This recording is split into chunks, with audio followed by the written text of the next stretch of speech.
know that feeling when you're in a conversation and you hear yourself saying exactly what the other person wants to hear, and somewhere deep in your chest, there's this small voice whispering, "That's not true. That's not what you really think."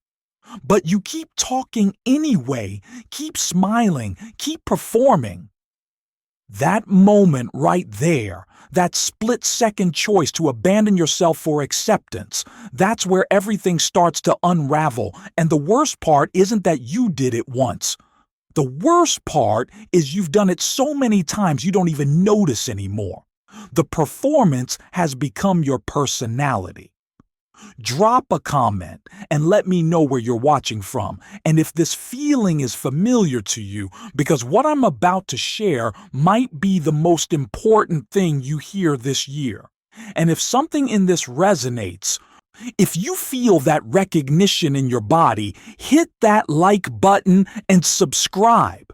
Because that small action is actually you telling yourself you're ready to stop performing and start living. It's you saying yes to the part of you that's been waiting to be seen. You've spent so long translating yourself into acceptable versions that you've forgotten what the original language even sounds like. At work, you're the reliable one, the one who never complains, who always says yes to extra projects even when you're drowning. You've learned to laugh at jokes that aren't funny, to show enthusiasm for initiatives you find meaningless, to nod along in meetings when everything in you wants to scream that this is a waste of everyone's time. But you don't scream. You don't even speak. You perform engagement while your real self sits in the back row of your own life, watching the show with increasing despair. At home, you're different, but still not real. With your family, you're the peacemaker, the one who smooths over tension, who sacrifices what you want so everyone else can be comfortable. You've become so good at reading the room, at sensing what's needed, at shape-shifting into whatever will keep the peace, that you've lost track of what you actually need. Your partner asks what you want for dinner, and you genuinely don't know anymore because you've spent years asking what everyone else wants first. That's not generosity. That's self-erasure. With friends, you're the listener, the supporter, the one who shows up for everyone else's crisis but somehow never has your own. You've trained people to see you as endlessly capable, perpetually fine, always available. And now, you're trapped in that image. The one time you tried to be vulnerable, to share what you're actually struggling with, you could feel the discomfort in the room. People didn't know what to do with your pain. They wanted the you they knew, the one who makes them feel better, not the you who needs something. So you put the mask back on. You made a joke. You changed the subject. You went back to being the person they're comfortable with instead of the person you actually are. Online, you're whoever gets the most likes.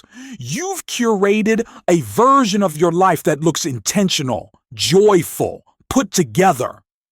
You post the moments that signal success and hide the ones that reveal struggle. You've become an editor of your own existence, cutting out anything that doesn't fit the narrative you think people want to see. And with each post, with each carefully crafted caption, you move further away from yourself. The gap between your public persona and your private reality grows wider. The performance becomes more exhausting. But you keep doing it because the alternative, being seen as you actually are, feels too risky. You've learned to smile when you want to scream, to stay quiet when you want to speak, to shrink when you want to expand, to perform when you want to rest. You've become a master of self-betrayal, so skilled at abandoning yourself that you do it automatically now without even thinking. and the exhaustion you feel, that bone-deep weariness that sleep doesn't fix, that's not because you're weak or broken. That's because you're spending every moment of every day being someone you're not. That's the cost of constant translation. That's what happens when you make yourself small enough to fit into everyone else's comfort zone. This didn't start yesterday. This pattern has roots that go back further than you probably want to look, but we need to look. Because understanding where this began is the only way to understand why it persists. Think back to when you were young, maybe 5 or 6 years old, and you felt something big, something overwhelming. Maybe it was anger or sadness or fear or wild joy. And you expressed it the way children do, fully and without filter. And someone you loved, someone whose approval you needed to survive, gave you a message. Maybe they said it directly. Don't be so sensitive. Stop crying or I'll give you something to cry about. You're too much. Calm down. Be good. Or maybe they didn't say anything at all. Maybe they just withdrew, went quiet, left the room, turned their attention elsewhere. And you learned in that moment that your real feelings were too much, too big, too inconvenient. You learned that love was conditional. You learned that to keep the people you needed, you had to become someone else. That lesson didn't come once. It came again and again in 1,000 small moments. Every time you were told to share when you didn't want to hug someone when you didn't feel like it, to say you were sorry when you weren't, to be quiet when you had something to say, you learned that your internal experience was less important than other people's comfort. You learned that your job was to manage their feelings, not honor your own. And because you were a child and children are brilliant at survival, you adapted. You learned to read faces, to sense moods, to predict what was needed and become it. You learned to perform. The performance worked. When you were compliant, you got approval. When you were easy, you got affection.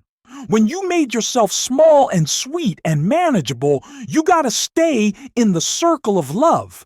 So you kept doing it. You perfected it. You built your entire personality around being what others needed, and somewhere along the way, you forgot you were performing.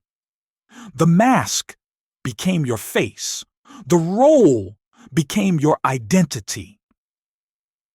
The translation became so automatic you stopped noticing you were doing it. But your body noticed. Your body has been keeping score this whole time. That tightness in your chest when you say yes but mean no, that's your body trying to tell you something. That knot in your stomach when you're pretending to be fine, that's your organism sending you a message. That exhaustion that won't lift no matter how much you rest, that's the accumulated weight of years of self-betrayal. Your body knows the truth even when your mind has learned to lie. Your nervous system registers the gap between who you are and who you're pretending to be, and it's been trying to get your attention for years, but you've learned to ignore it. You've learned to override your own wisdom in favor of external approval. Here's what's actually happening beneath the surface, the mechanism that keeps you trapped. Every time you abandon yourself for acceptance, you're making a trade. You're trading your internal peace for external approval. And in the moment, it seems worth it. The approval feels good. The conflict is avoided. The relationship is maintained. But the cost compounds because each time you betray yourself, you're teaching yourself that you're not trustworthy.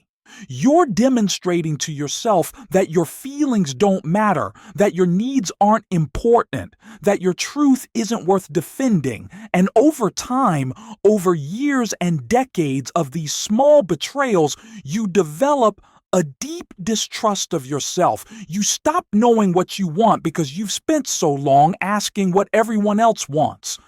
You stop knowing what you feel because you've spent so long performing what you think you should feel.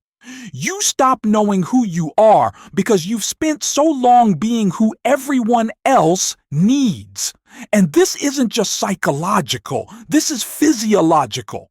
Your nervous system learns that authenticity equals danger.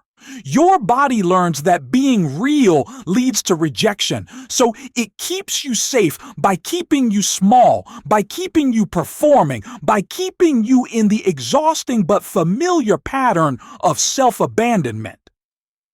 The performance creates a feedback loop. The more you perform, the more people expect the performance. The more they expect it, the harder it becomes to show them anything else. The harder it becomes to show anything else, the more isolated you feel. The more isolated you feel, the more you perform to try to connect.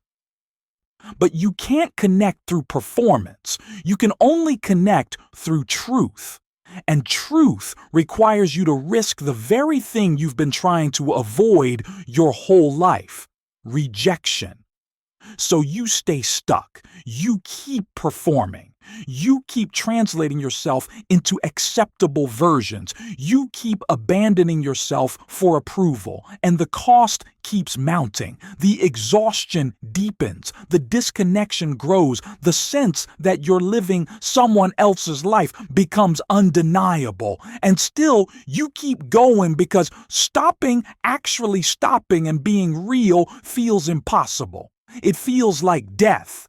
Because in a way, it is. It's the death of the false self you've built, the persona you've perfected, the performance you've been giving for so long. You don't know who you'd be without it. But I'm sitting here looking at you, at all the versions of you that you think you need to hide, and I'm seeing something you might not be able to see yet. I'm seeing that the parts you think are too much, they're not too much. I'm seeing that the feelings you think are unacceptable, they're completely human. I'm seeing that the needs you think are selfish, they're actually just needs. I'm seeing the anger you've suppressed and the sadness you've swallowed and the joy you've dimmed and the desire you've denied, and none of it makes you bad. None of it makes you wrong. All of it makes you real. You think you need to be different to be acceptable, but what if you're already acceptable exactly as you are? You think you need to earn love through performance, but what if love that requires performance isn't actually love? You think showing your real self will lead to rejection, but what if the rejection you're most afraid of is the rejection you're already experiencing, the rejection you're doing to yourself every single day when you choose the performance over the truth? I know you're afraid. I know the thought of stopping the performance feels terrifying because you've built your entire life around it. Your relationships are based on it. Your identity is wrapped up in it. Your sense of safety depends on it. But here's what you need to understand. The performance isn't keeping you safe. It's keeping you trapped. It's keeping you exhausted. It's keeping you from the very thing you're performing to get, which is genuine connection, real love, true belonging. Let me tell you about Maya. She was 34, worked in corporate communications, and was so good at being what everyone needed that she completely lost track of who she was. At work, she was the enthusiastic team player who volunteered for every project. At home, she was the perfect daughter who called her mother every day and never mentioned that the conversations left her feeling drained and criticized. With her partner, she was the accommodating girlfriend who always deferred to his preferences, his schedule, his needs. She was exhausted all the time, but couldn't figure out why because on paper her life looked good. Then one Tuesday afternoon in a meeting, Her boss asked for her opinion on a new initiative, and Maya opened her mouth to give her usual diplomatic, agreeable response, and nothing came out. Not because she didn't have words, but because in that moment, she suddenly couldn't remember what she actually thought. She'd been so focused on reading the room, on figuring out what answer would be most acceptable, that she'd completely lost touch with her own perspective. She sat there, mouth open, face flushing, and realized with absolute clarity that she had no idea who she was anymore.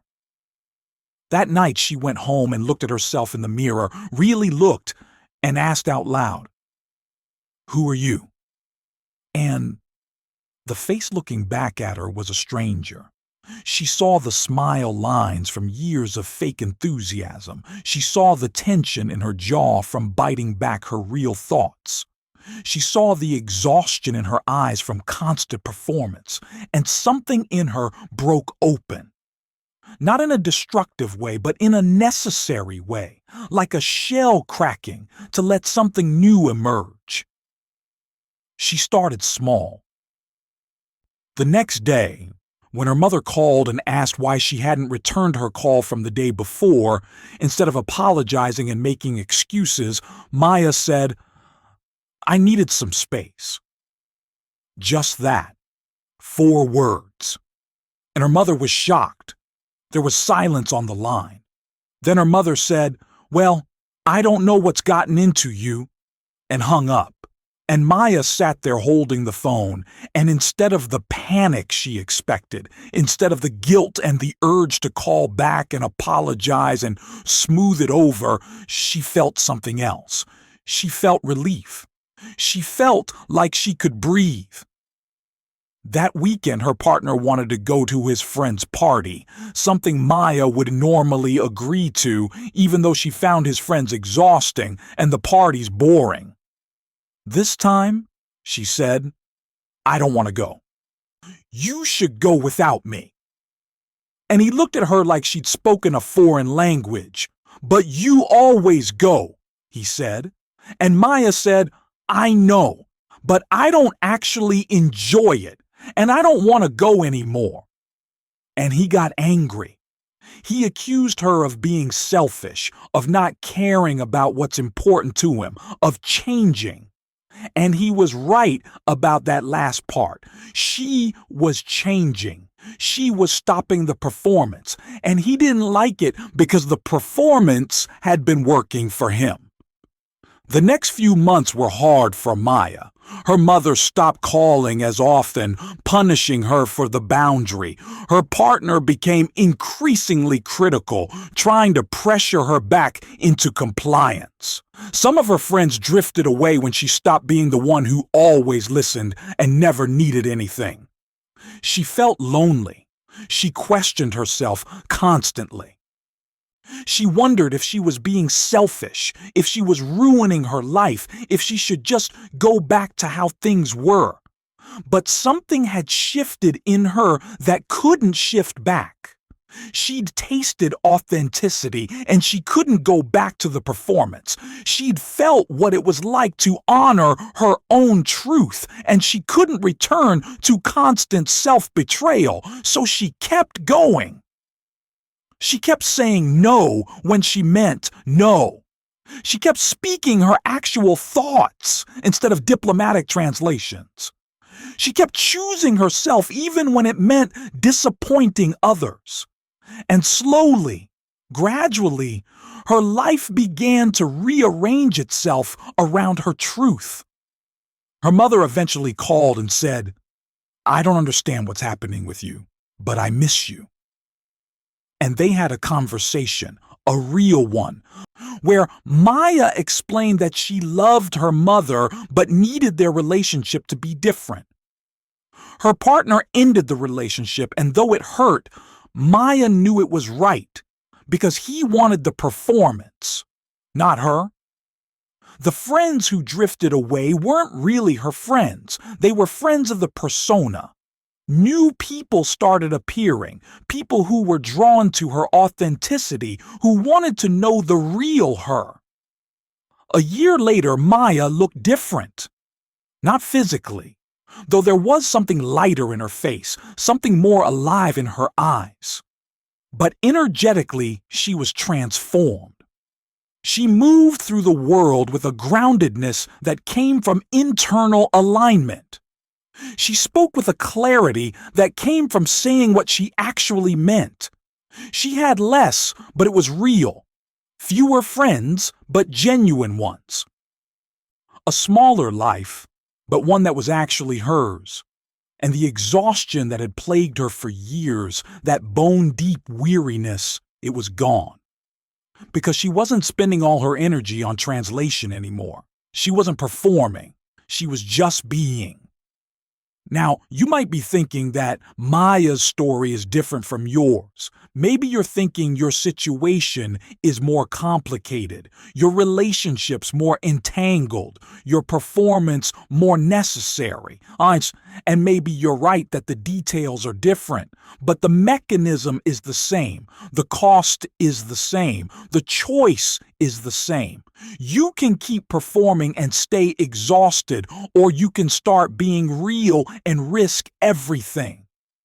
Here's what happens in relationships when you stop performing, and nobody talks about this enough. When you start choosing authenticity, the people in your life will resist. Not because they're bad people, but because you're changing the system. Every relationship is a system, and systems resist change because change creates instability. If you've been the peacemaker and you stop keeping the peace, conflict emerges that was always there, but you were managing. If you've been the helper and you stop helping, people have to face their own problems. If you've been the accommodating one and you start having preferences, others have to negotiate instead of just getting their way. This resistance will make you doubt yourself. People will tell you you're being selfish. They'll say you've changed, and they won't mean it as a compliment. They'll accuse you of not caring about them anymore. And part of you will believe them because you've been trained your whole life to prioritize their comfort over your truth. But here's what you need to understand. Their discomfort with your authenticity is information about them, not about you. If someone can only love you when you're performing, they don't actually love you. They love what you do for them. Real love, the kind that actually nourishes you, doesn't require you to be anyone other than who you are. Real love meets you in your truth, not in your performance. Real love says, show me who you really are, not be who I need you to be. And you won't find that kind of love by performing. You'll only find it by being real and seeing who stays. The loneliness of this transition is real. When you stop performing, there's often a period where you feel more alone than ever because you're not getting the approval you used to get. And you haven't yet found the people who will love the real you. You're in between. You've left the false connection behind but haven't yet arrived at genuine connection. This in-between space is where most people turn back. The loneliness feels unbearable. The doubt becomes overwhelming. The old patterns call to you, promising relief from the discomfort, and many people go back. They return to the performance. They choose the familiar exhaustion over the unfamiliar uncertainty. But if you can stay in the discomfort, if you can tolerate the loneliness and the doubt and the fear, something remarkable happens. You start to discover who you actually are. Not who you think you should be, not who others need you to be, but who you are when nobody's watching, when there's no one to perform for, when you're just alone with yourself. And at first, that person might be a stranger. You might not recognize them. You might not even like them. But as you spend time with them, as you listen to them, as you honor them, something shifts. You start to feel at home in yourself. You start to trust yourself again. You start to remember what you knew before you learned to perform, that you're enough exactly as you are. Let me tell you about James. He was 42, a high school teacher, and he'd spent his entire life being the good guy. The one everyone could count on, the one who never said no, the one who showed up for everyone else's needs while his own dreams sat in a drawer collecting dust. He'd wanted to be a writer since he was young, but teaching paid the bills and his family needed stability, so he put writing aside. He told himself he'd get back to it someday. Someday turned into 2 decades. His wife was used to him being available, flexible, accommodating.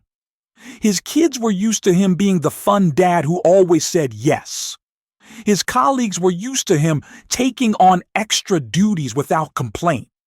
His aging parents were used to him being the one who handled everything. And James was drowning. He was 50 pounds overweight from stress eating. He was on medication for anxiety and insomnia. He had chronic back pain from tension he carried in his body. And he felt like he was watching his life from outside himself, like he was a character in someone else's story. One morning, he woke up at 4 a.m. with his heart racing and this thought screaming in his head, "This isn't my life."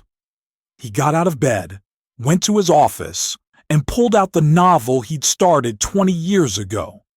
He read what he'd written, and it was good. It was raw and honest and alive. It was him, the real him, before he learned to be what everyone needed. And he started crying, not sad tears, but angry ones, grieving for all the years he'd lost, all the words he hadn't written, all the life he hadn't lived. He made a decision that morning.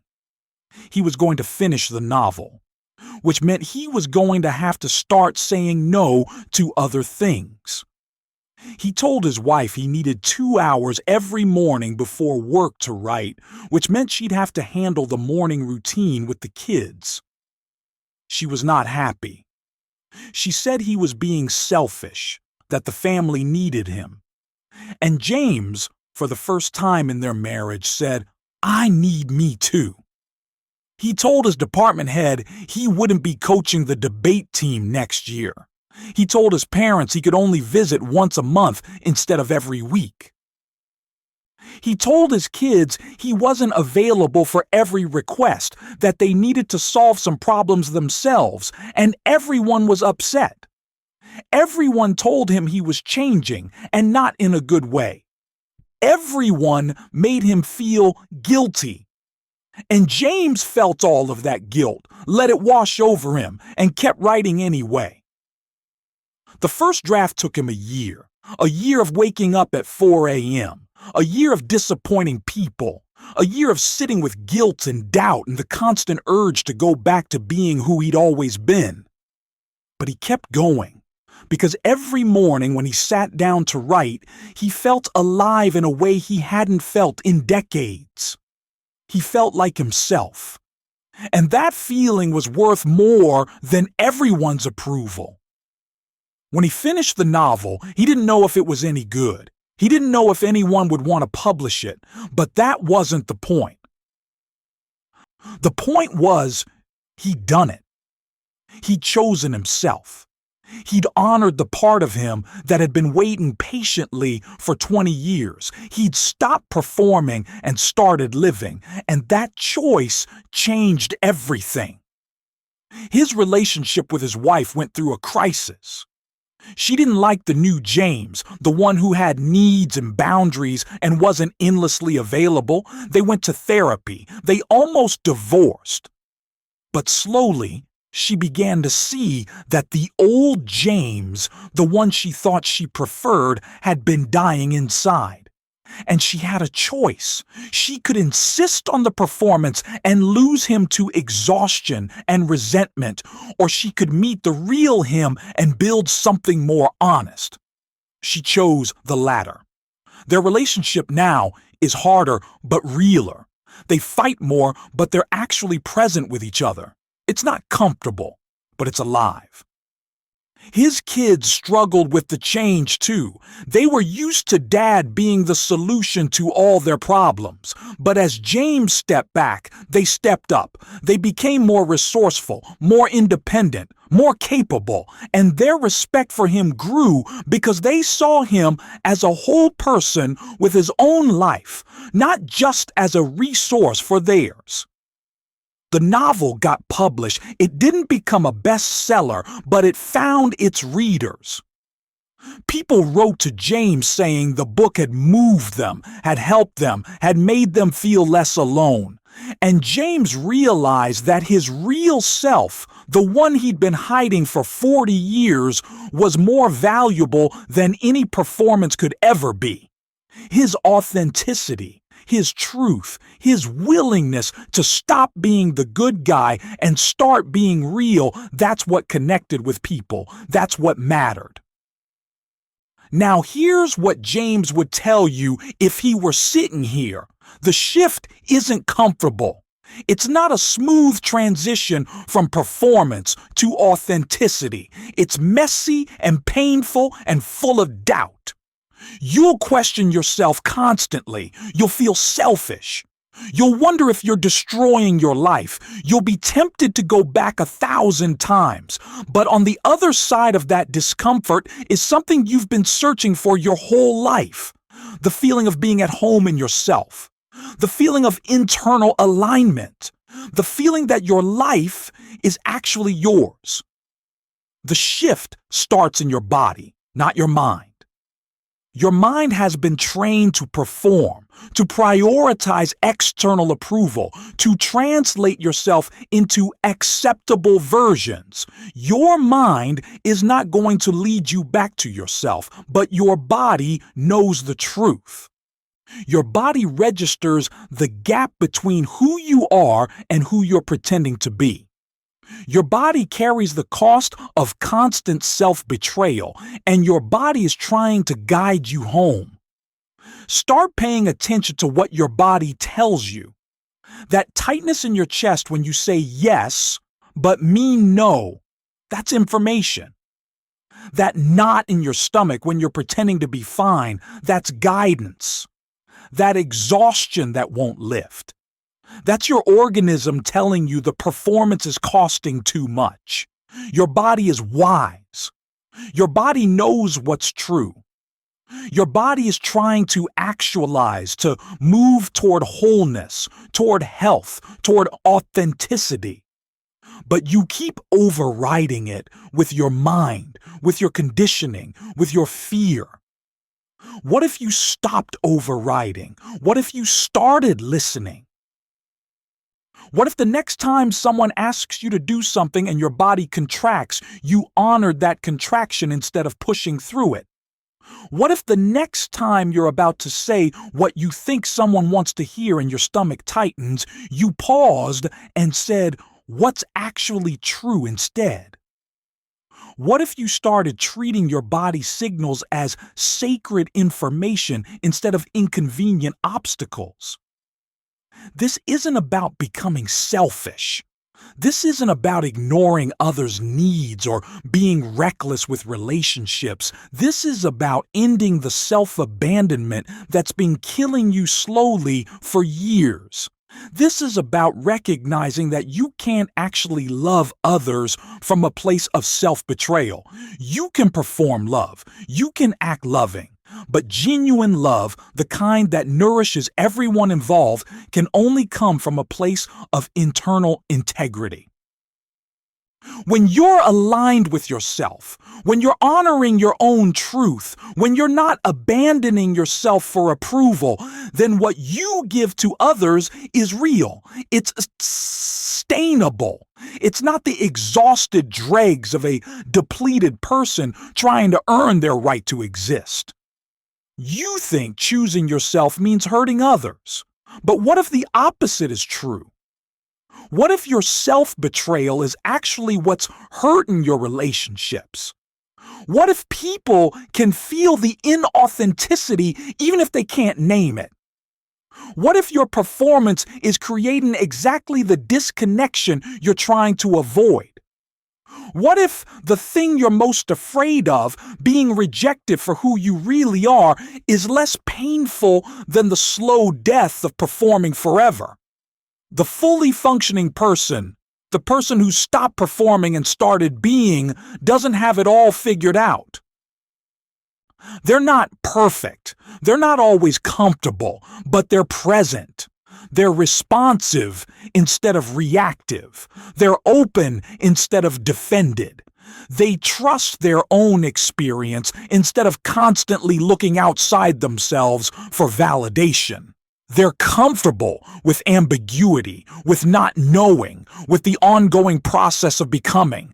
They accept themselves and others as imperfect, evolving, completely human. They're engaged in life instead of performing it. This is available to you, not someday, not after you fix yourself or improve yourself or become good enough. Right now, exactly as you are. The only thing standing between you and this way of being is your willingness to stop performing, to stop translating yourself, to stop abandoning yourself for approval, to stop betraying your truth for the comfort of others. And I know that's terrifying. I know it feels impossible. I know you have 1,000 reasons why you can't, why your situation is different, why the cost is too high. But what if you're wrong? What if the cost of continuing to perform is actually higher than the cost of being real? What if the life you're trying to protect by performing isn't actually worth protecting because it's not really yours? You're here right now, reading these words, and something in you is responding. Something in you recognizes the truth of what's being said, even if your mind is arguing with it. That's something, that part of you that knows, that's the real you. That's the you that's been waiting patiently beneath all the performance. That's the you that's been trying to get your attention through exhaustion and anxiety and that persistent feeling that something's wrong even when everything looks right. What if you listened to that part? What if you gave it permission to speak? What if you stopped performing long enough to hear what it has to say? You don't have to transform everything at once. You don't have to blow up your life or make dramatic changes. You just have to start. Start with one small truth. Start with one boundary. Start with one moment of choosing yourself instead of the performance. Maybe it's saying no to something you don't want to do. Maybe it's speaking an opinion that might not be popular. Maybe it's telling someone how you actually feel instead of how you think you should feel. Maybe it's taking time for yourself without justifying it. Maybe it's letting someone be disappointed in you without rushing to fix it. Maybe it's just sitting with yourself, really sitting and asking, what do I actually want? What do I actually feel? Who am I when I'm not performing? The answers might not come immediately. You've been performing for so long that the real you might be shy, might take time to emerge. But if you create space, if you stop filling every moment with performance and translation and self-betrayal, the real you will start to show up. At first in whispers, then in clearer voices, then eventually in a steady knowing that guides you home to yourself. And yes, people will be uncomfortable with your authenticity. Yes, some relationships will end or transform. Yes, there will be loneliness and doubt and fear. But there will also be something you haven't felt in years, maybe ever. The deep peace that comes from internal alignment. The relief of not having to translate yourself, the freedom of being real, the energy that becomes available when you're not spending it all on performance, the possibility of genuine connection with people who love the real you, not the performed you. This is your life, not someday, not after you've earned it or deserved it or become good enough. Right now, this moment, this breath, this choice. You can keep performing, keep translating, keep abandoning yourself for approval, or you can stop. You can choose yourself. You can honor your truth. You can be real. The door is open. The invitation is here. The only question is, are you willing to walk through it? Are you willing to risk the performance for the possibility of being real?